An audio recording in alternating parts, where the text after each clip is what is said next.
Today is Thursday, October 28th, and this is William and Dania Michael. We're the owners of the Classical Liberal Arts Academy, but outside of that, we're Catholic homeschooling parents to 10 children. We live in rural North Carolina on a farm where our kids have been raised, and I've been meaning for a while to start these discussions as something like a podcast, but nothing scripted or formal, because I've been doing walk talks where I've taken time by myself to talk about philosophical issues and education and the history of education, all kinds of upper level philosophical type topics. And I know that in our work in homeschooling and education, there's a need for simple, practical discussions as well, where a lot of those ideas touch the ground and go into practice. And I announced this summer that we were going to start a podcast where my wife and I sit down together and talk about the practical details of homeschooling, family life, business management, farm life, family relations, and all the practical details of everyday homeschool life, because we're 46 years old. We've got 10 children, and we've been homeschooling now for 21 years. And we've had a lot of experience, a lot of mistakes that we've had to learn from the hard way. And we've also had successes. And we think that if we were to get into these issues and share stories and experiences and kind of narrate activities as we go through week by week, we think it'll be helpful for other families to be able to learn from those mistakes and successes. And then what I'm really hoping is that this will even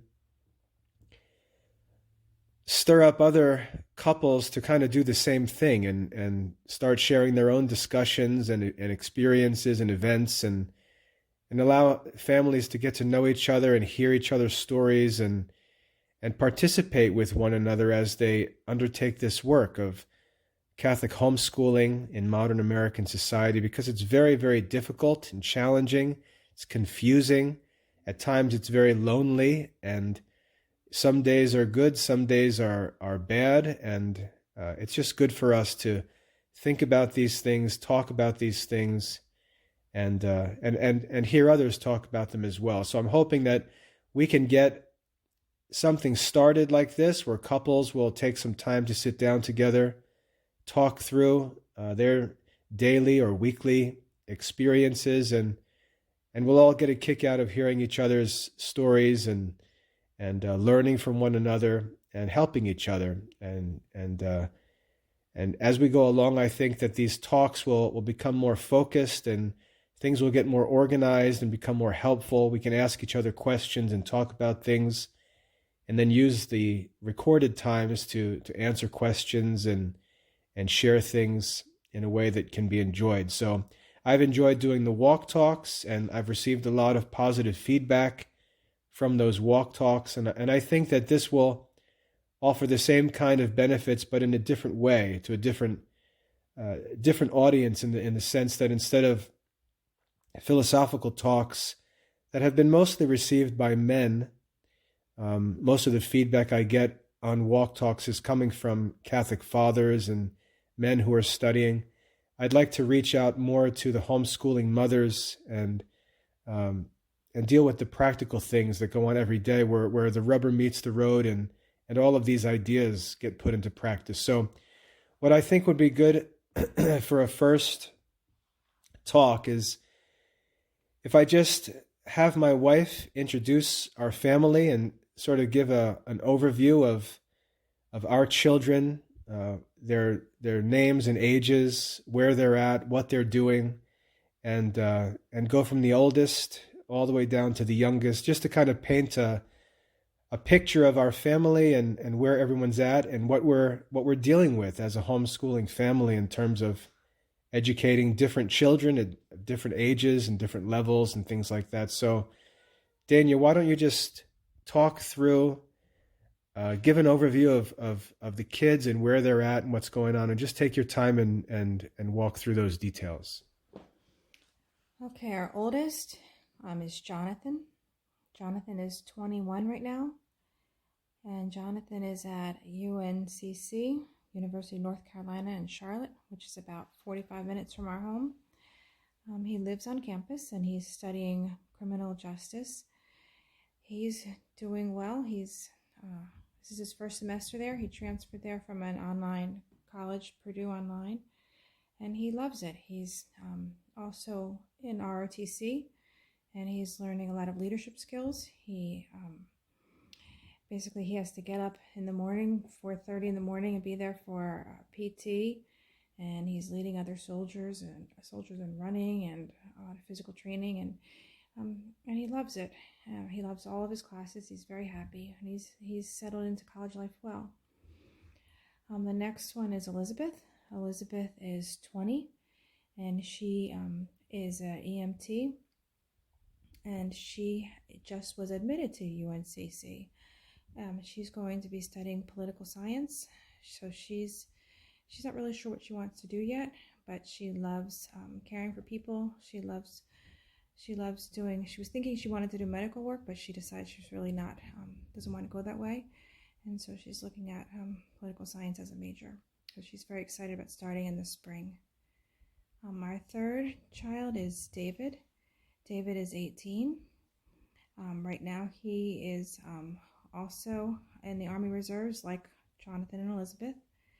He is just getting started with college. He actually graduated high school early. He graduated in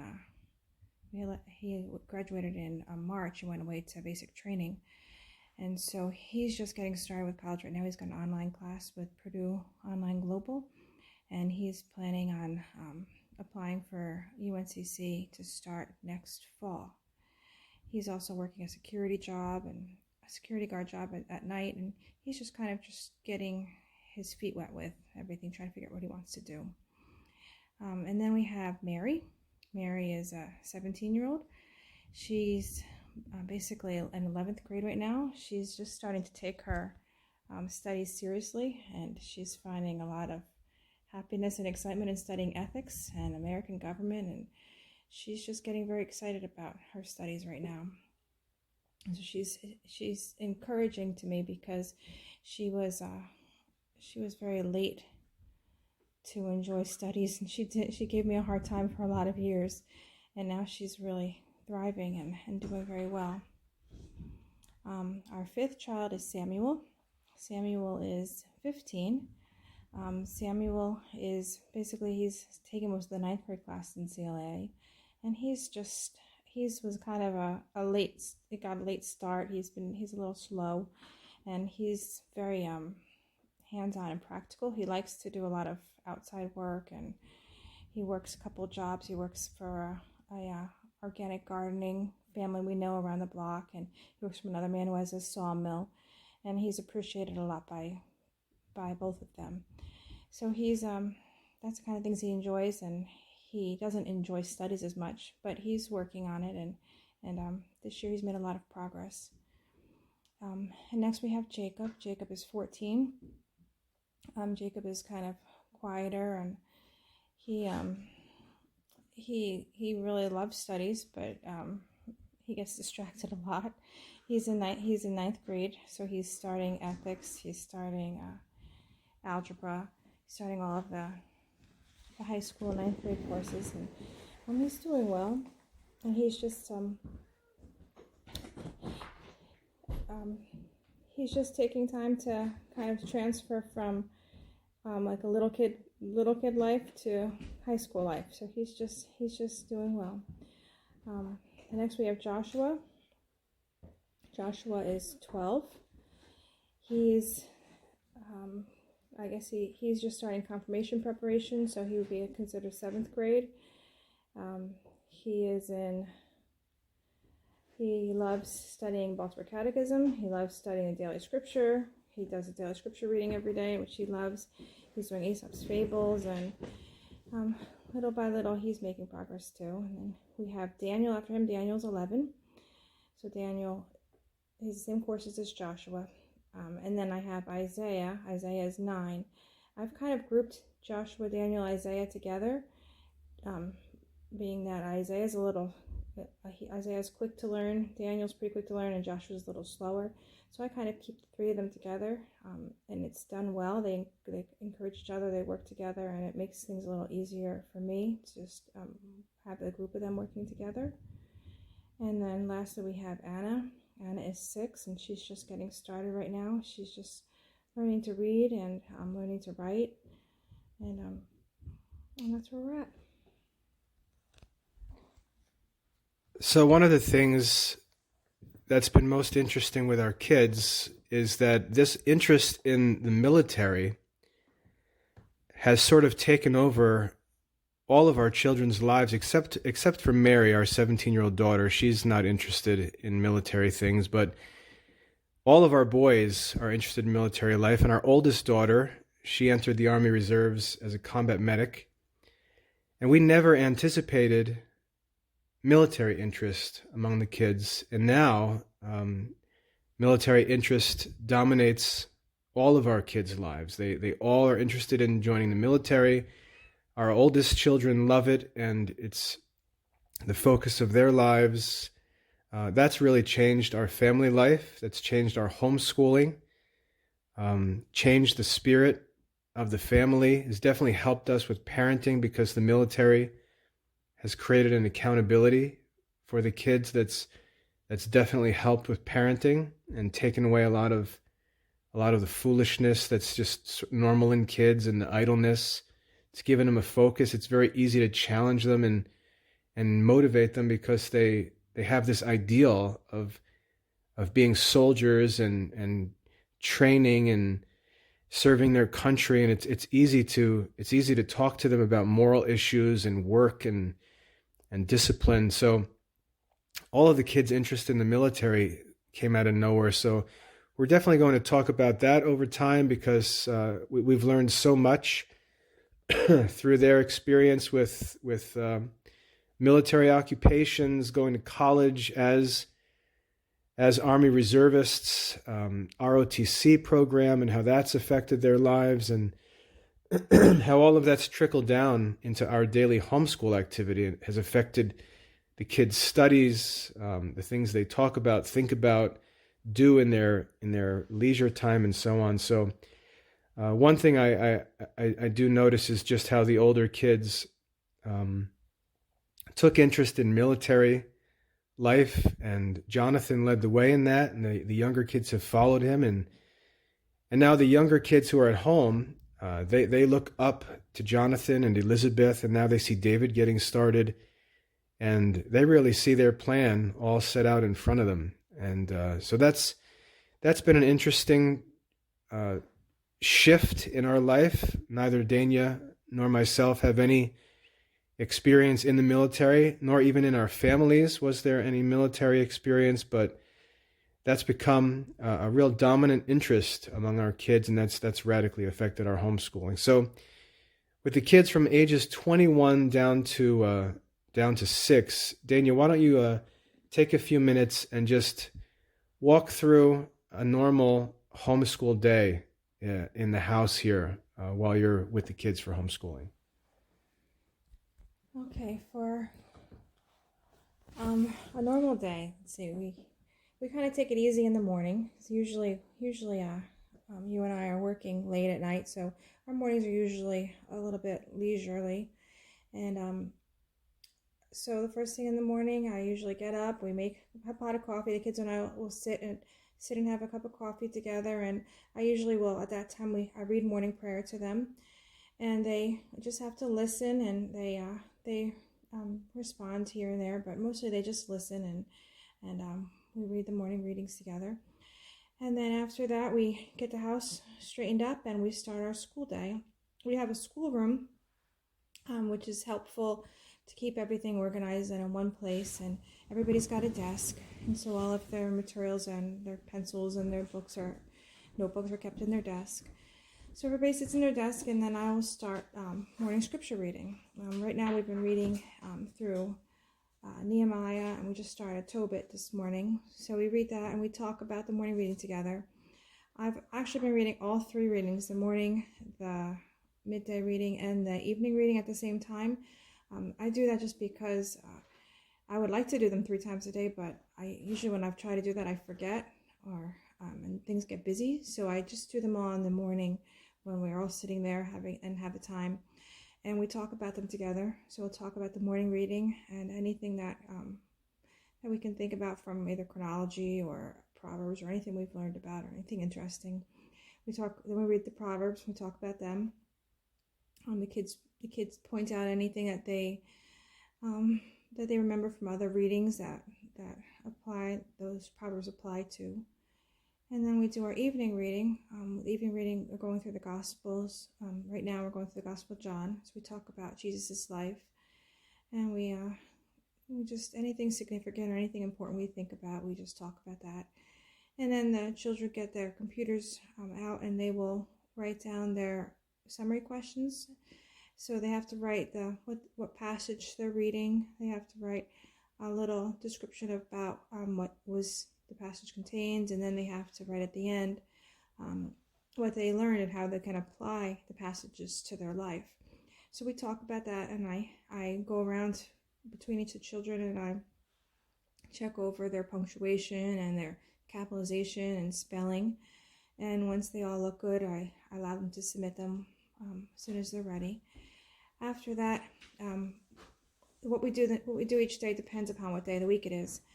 Monday, Wednesday, and Friday in the morning after Bible reading, we do trivium, which is grammar, Latin, English composition, those subjects. And then on Tuesday and Thursday in the morning, we do quadrivium.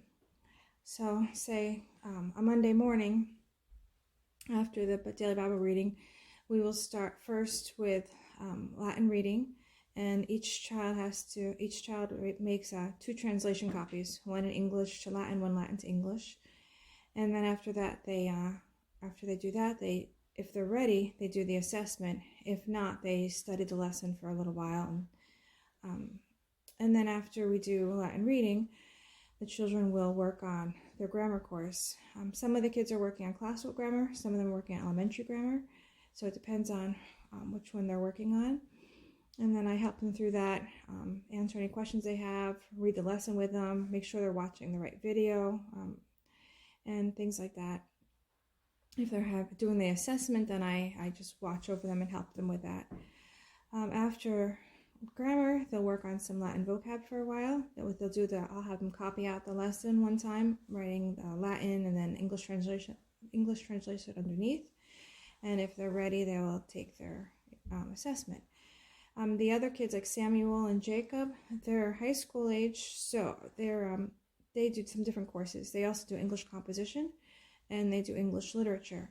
So as they're working through, I just work with them and help them answer any questions they have, make sure they're watching the right videos, make sure they can find everything they need, and I just oversee that. Mary's working on her own during this time, so off and on she'll pop in and ask me any questions she has, ask me to read over her comprehension questions, or ask me to read over her lesson with her. So she just pops it out, telling me what she needs and going over things with me. Anna, at this time, she's still learning to read, so I'll have her English reading lesson and her flashcards printed out. So as I'm working with the other kids, she's there. She usually I'll have her write out her English reading, her Gospel of John, and she makes a diacritical marks on her lesson, and then we'll go over her flashcards, and she'll read to me for a little while. And then she has a handwriting sheet too, so she works on that. After we do trivium, we'll pray the Angelus, and then we'll have lunch. Lunch is earned. They don't have the right to lunch. They have to work. The Bible teaches that if you do not work, you shall not eat. So I go through each of them. They have to give me their translation exercises and each of the things they were supposed to do before they can have lunch. So we'll have a simple lunch. Usually I'll make a cooked lunch, maybe oatmeal or something like that, and just something that's quick and and then we all clean up together, and then we'll go back to school. So in the afternoon, what we do also varies by what day of the week it is. Monday, Wednesday, and Friday in the afternoon, we do philosophy. For the little guys, that's Aesop's Fables and Theophrastus characters. For the bigger guys, that is ethics and Aristotle's History of Animals. For Mary, she's also doing ethics, and then she's going to be doing physics. The other kids also do biology too, Samuel and Jacob. High school biology and high school physics for Mary. So, and then Tuesday and Thursday, they do catechism during that time. So I'll just go over with say it's a Monday. Monday first, well, they all are at different points in the Aesop's Fables, so they'll get their computers out and they'll read the fable, and then they talk about it. I'll talk about it with them, or sometimes they can figure it out on their own. If my husband has a video, that's no problem at all, and they can watch the video and they figure it out. If there's not, then we talk about it together, and then they write out their summary, and that's on the computer also. So I just watch to make sure that their punctuation is good and their sentence structure is good, and make sure that they're actually thinking about the moral, and we talk about that. If they have any questions, I try to help them. Then they do a Theophrastus characters lesson. That takes a little more time. They have to look up words in the dictionary online. And then, so they submit them. I have them do at least 2 Aesop's Fables a day. And then Mary will be popping in and out again with questions that she has, and I also help Samuel and Jacob with their lessons as we're with the little guys. During this time, Anna's usually doing some more handwriting. I'll read an Aesop Fable to her just so she can hear it. She's not responsible yet to actually submit anything. She just listens to the fables and tries to learn what she can as a little girl. And then she'll also do, no matter what day, usually in the afternoon, I have her do some arithmetic. So she'll write out her numbers and she'll do some counting exercises and things like that. Talk about what time these. Okay, the times. Usually, like I said, our mornings are leisurely, so we start school. I usually try to do sometime around 9, but it can go up to 10. So sometime between 9 and 10 we start. It's not, and then we'll go usually till 1 or so, 1 to 2, and then have lunch around somewhere between 1 and 2. I don't have set specific times just because there's a lot going on, so I don't stress about the times. And then afternoon school, we'll work until about 5 p.m. or so in the evening. And that changes based upon the weather. Like it's going to be dark by 5 soon, going into the winter. So that'll change. And then after around 5 o'clock, we straighten up at the house, and the kids will have a recess time till about 6. And then that's when I go outside. I usually do some gardening work or to go for a walk, something like that. And then around 6 we have dinner, 6:30, and then the kids help clean up. We usually have evening school in the evening where the kids will do some humanities, so they'll work on their chronology and geography lessons then. The older kids, like Mary, will work on, she'll do either English literature, or she'll just do other courses that she's working on, basically what she feels like she needs more time on. So it could be an ethics assignment, whatever she's working on that she might want to talk to Bill about or talk to me about. And then usually we wrap up around 9 or so, and the kids watch History Channel. I usually take that time to let them watch anything they would enjoy on History Channel. They like to watch, like this evening they were watching about things about World War II, especially about Hitler, and they find a lot of things like that really interesting, and they get upset a lot about things they learn in history, and so they really like to watch that. And then after that, they'd like to watch maybe a little bit of Andy Griffith or something like that for a little while before they go to bed. And they usually start wrapping up around 10:30 and go to bed somewhere around 10:30 or so. And so it's a full day. So what's interesting as far as the kids' studies go is my wife works with them as a homeschooling mother.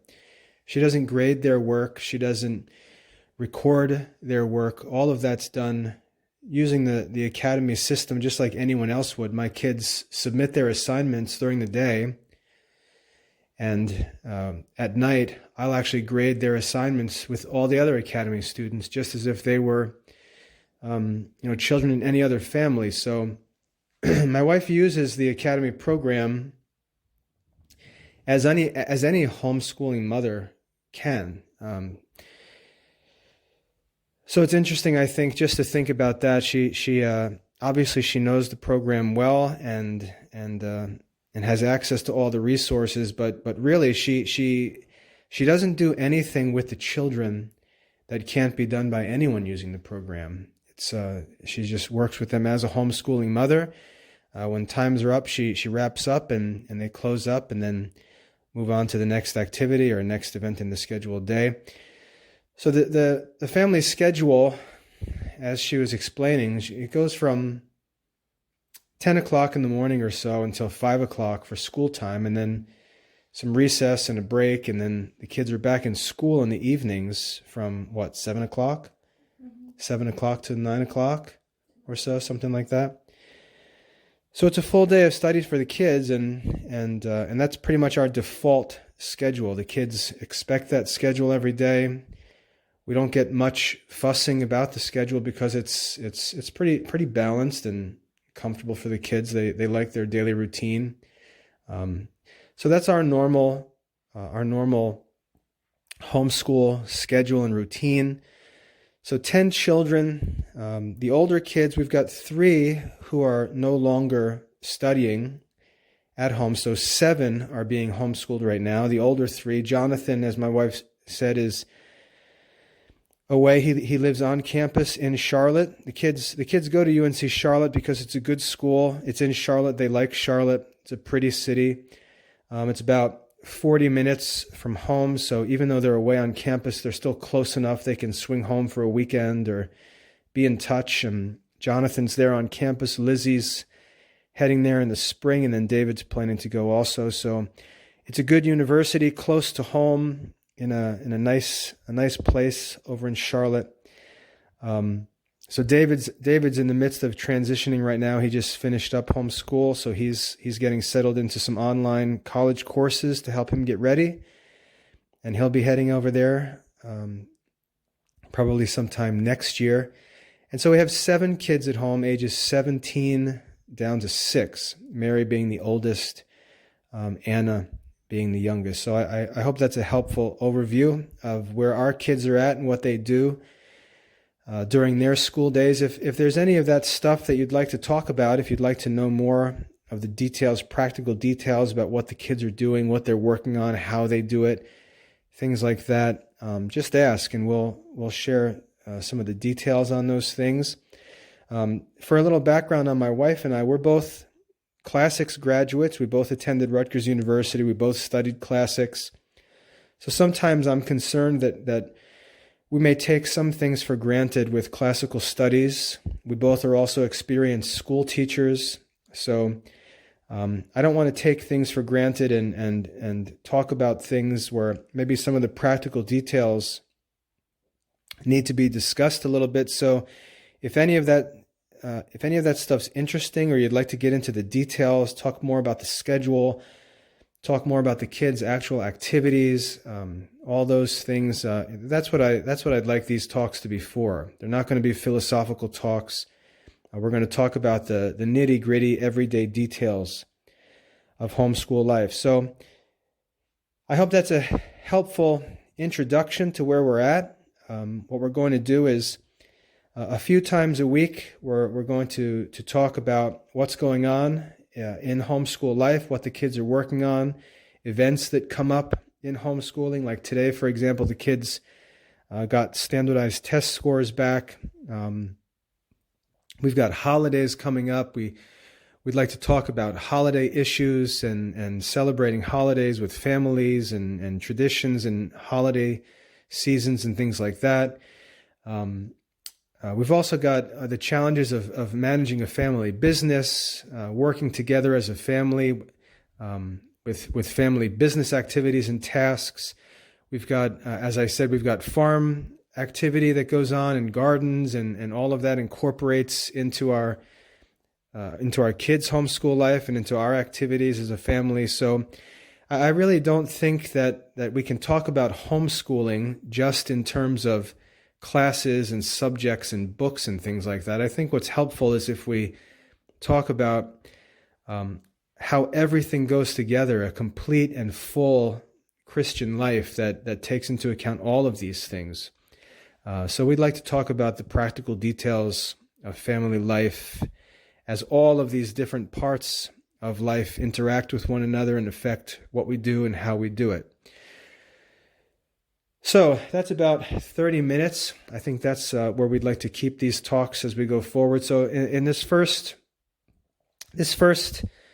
talk, what we basically wanted to do was introduce the idea of what we're hoping to accomplish through these talks. We're going to just call it the Michael Family Podcast, and as I said, it's something that I think would be helpful, not just for us to be able to share, since we're running the Academy and have insight into the behind-the-scenes stuff of what the Academy can do, and we both have experience as teachers and classicists.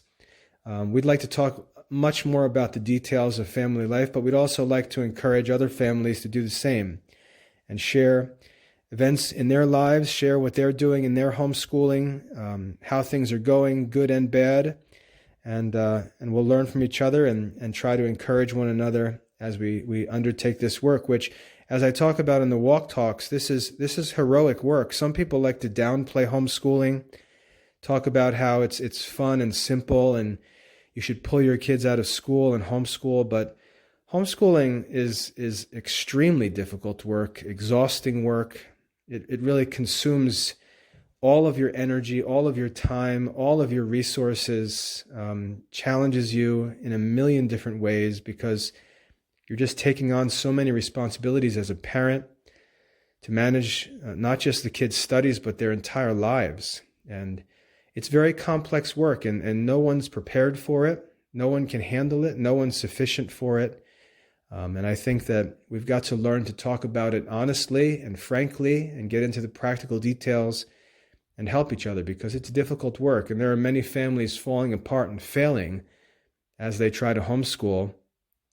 And they're homeschooling because they don't feel like there's any other option for the education of their children. And this is, for many, the last resort. And many families are struggling to get it done. So I hope that that's a helpful introduction to who we are and where we're at and what we're doing on a daily basis in terms of homeschooling.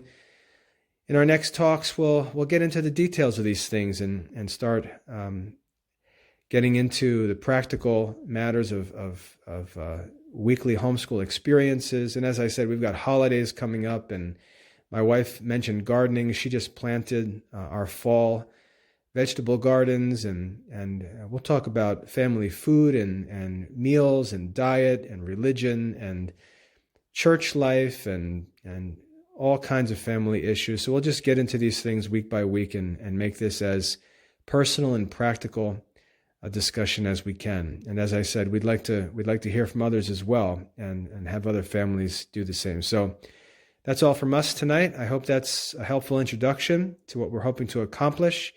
If you have any questions or there's any topics that you'd like for us to get into and talk about, please contact us. You can email us at mail@classicalliberalarts.com, and we're always available through the Academy website. So I hope that's helpful. God bless your families.